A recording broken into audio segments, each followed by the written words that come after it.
Bonjour à tous et à toutes, j'espère que vous allez bien.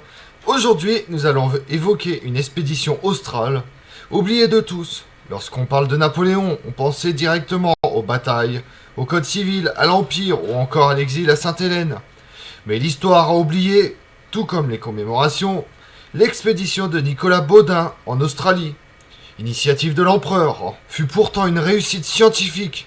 Vous voulez en savoir plus? Venez avec moi pour découvrir l'expédition oubliée.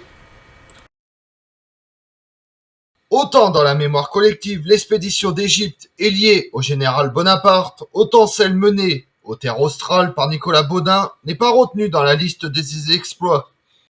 Pourtant, dès 1806, le naturaliste Georges Cuvier le salue comme l'expédition la plus fructueuse qu'aucune nation n'ait jamais effectuée. Certes, elle a été préparée sous le Directoire, mais c'est bien Napoléon Bonaparte qui en signe le décret pour le départ en 1800 et pour la publication du récit en 1807. Et l'empereur en observe les résultats dans le parc de la Malmaison, grâce aux plantes et animaux rapportés pour Joséphine. Qu'est-ce qui peut expliquer que le destin et la mémoire de ce voyage restent si contrastés? À tel point que Jules Verne constate qu'en 1879 qu'on parle aussi peu que possible. Lorsqu'il apparaît en 1800 avec le géographe et le naturaliste, Nicolas Baudin est auréolé de gloire. 2 ans auparavant, l'expédition qui l'a conduit aux Antilles fut un succès qui fit s'exclamer Jussieu, alors directeur du muséum. Le citoyen Baudouin doit être proclamé l'un des voyageurs qui ont le plus mérité dans l'histoire naturelle. Mais en 2 ans, les choses ont évolué, sur le plan politique que sur le plan scientifique. Loin de retrouver l'esprit collectif de l'expédition des Antilles, celle des terres australes est marquée par la désunion de ses composantes. Les connaissances amassées durant ces 4 ans de navigation sont considérables. La géographie des côtes de l'Australie, sa faune et sa flore sont reconnues. Pour la première fois, l'ornithorynque, le casoar, le kangourou ou l'éléphant de mer ont pu être étudiés de près. La collection d'échantillons rapportés a doublé le nombre d'espèces animales connues.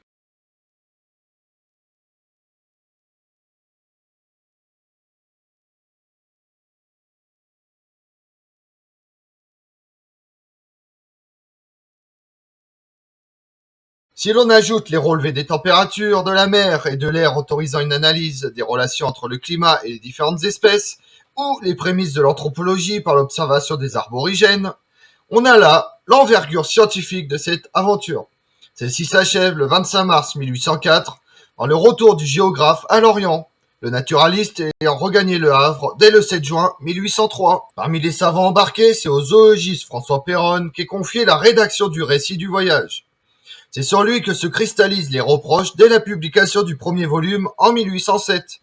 Le nom de Nicolas Baudin, mort pendant le voyage le 16 septembre 1803, n'y est même pas cité. Pour être pertinente, cette affirmation doit être comparée aux citations d'autres personnages.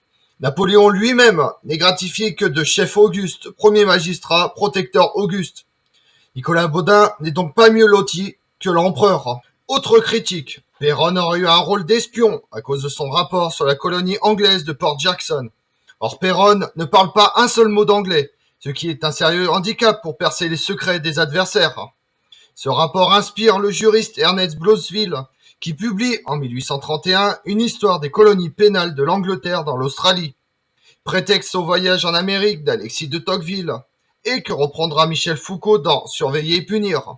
Car si elle est tombée dans un certain oubli, la relation de l'expédition de Baudin par Péronne, complétée plus tard par Louis de Freycinet, alimente la littérature du XIXe siècle. Jules Michelet prend Péronne comme caution scientifique dans son éblouissant texte sur la mer, tout comme Victor Hugo lorsqu'il décrit une pieuvre dans Les Travailleurs de la mer en 1866. Enfin, en 1870, Jules Verne immortalise ce récit en s'inspirant des merveilles découvertes qu'il reproduit presque en copier-coller dans son célèbre 20 000 lieues sous les mers. Comme on l'a vu, l'aventure australe est une exceptionnelle réussite scientifique et une source inépuisable d'inspiration pour la littérature. Cependant, l'expédition de Nicolas Baudin semble être la grande oubliée de l'histoire, tout comme celui qui l'a réalisé, éclipsé par la gloire et les conflits en Europe liés aux batailles et aux victoires de Napoléon.